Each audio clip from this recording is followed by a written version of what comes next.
Hey and welcome to my Ghost King guide. First we'll be going over Ghost King's abilities, followed by a solo wizard kill in High Roller, and then an overview of perks, skills, spells, and gear. Ghost King's standard attack is the Orb Attack. For a few seconds, Ghost King will move toward his target. Once in range, Ghost King will begin charging the attack. Getting hit will deal damage, heal Ghost King, and create a curse puddle. To dodge the attack while close, crouch and look straight down as the orbs release.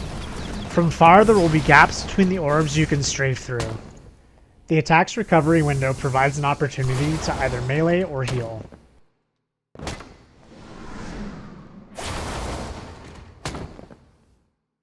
Ghost King can teleport to you, which creates a curse puddle and will deal damage if you do not move.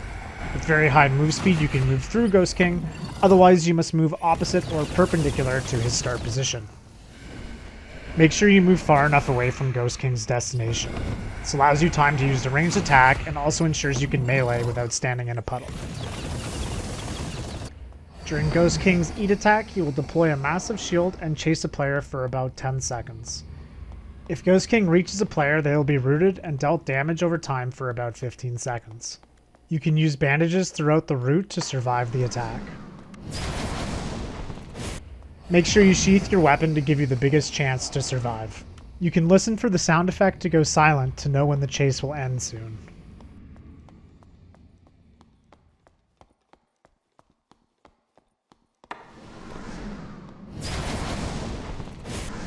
Ghost King's Scream hits everyone in the room for a small amount of damage. For every 20% health lost, a scream is triggered, totaling 4 unavoidable screams. A player's death will also trigger a scream. Ghost King gains a massive shield for the duration of the scream. Drink a potion or start a bandage the moment a scream is triggered to negate its damage.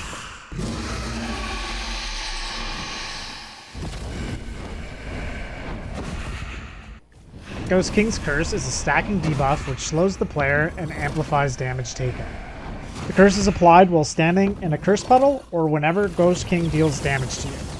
If you gain too many stacks, it may be wise to cut DPS until they drop off, as the amplified damage from the scream could kill you. Here you can see I gained 2 debuff stacks for transiting this puddle.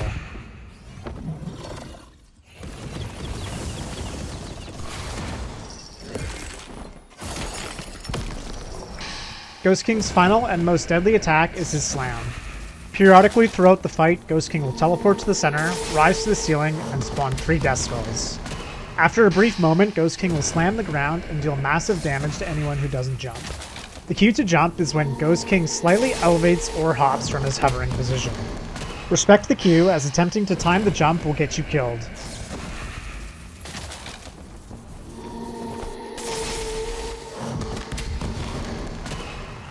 Okay, that's it for the skill overview. Here is the actual fight. At the start of the fight here, I accidentally take damage from a teleport and ignite Ghost King instead of myself, so I opt for a reset. When Ghost King is gap closing, use a slower spell such as Magic Missile or Fireball. When dodging Ghost King's orbs, use a faster spell such as Ignite or Ice Bolt. Make sure you take the extra damage by landing headshots whenever possible.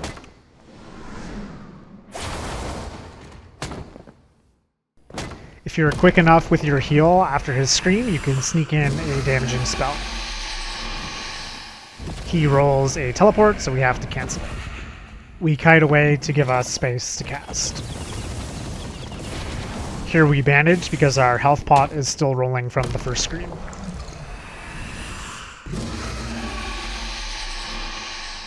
Ghost King is eating, so we sheath and run. When the sound effect quiets, we know it's about to end.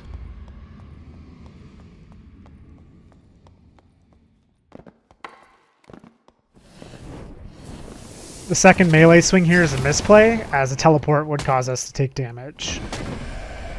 Here's our first slam. We charge Chain Lightning, hit the bats, watch for the hop, jump, and then melee the remaining bats.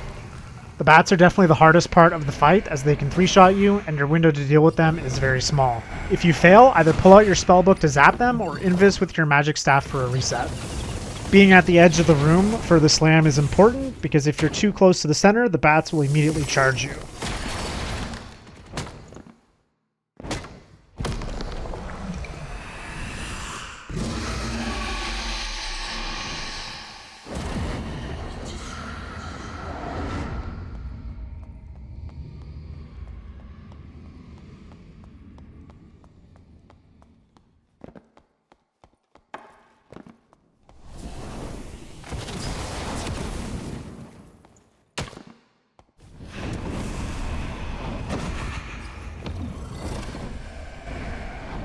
Here we can't melee Ghost King due to the puddle positioning, so we can look toward Ice Bolts or Fireballs for damage in between orbs.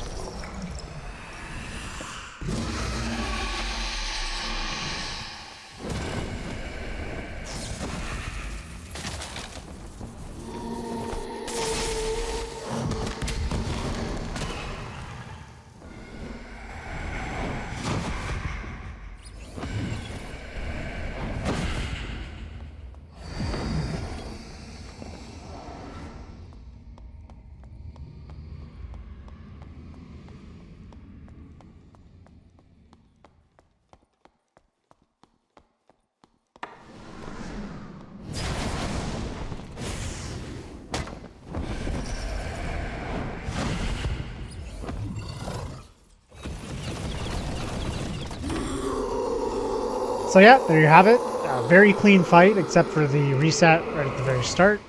Not captured here, obviously, are the numerous failures. When the fight starts going bad, it goes bad quickly, and you die pretty much instantly. But yeah. For perks, we have a pretty standard PV setup. Arcane Mastery, Quick Chant, Sage, and Mana Surge. For skills and spells, we actually only use 5 spells in the fight, so you don't necessarily have to run double spell memory. The spells are Ice Bolt, Chain Lightning, Ignite, Fireball, and Magic Missile. Here is the gear set used during the run. The stats displayed are before holding the magical staff. The boots and the legs both have a move speed affix to help deal with Ghost King's Eat attack. For Chain Lightning to one-shot the initial Death Skull, you need plus 11 true magical damage and 69% magic power bonus, and so I think this is a good target to aim for. If your Chain Lightning hits the target dummy for 88 damage, then it should be enough to one-shot the Death Skull.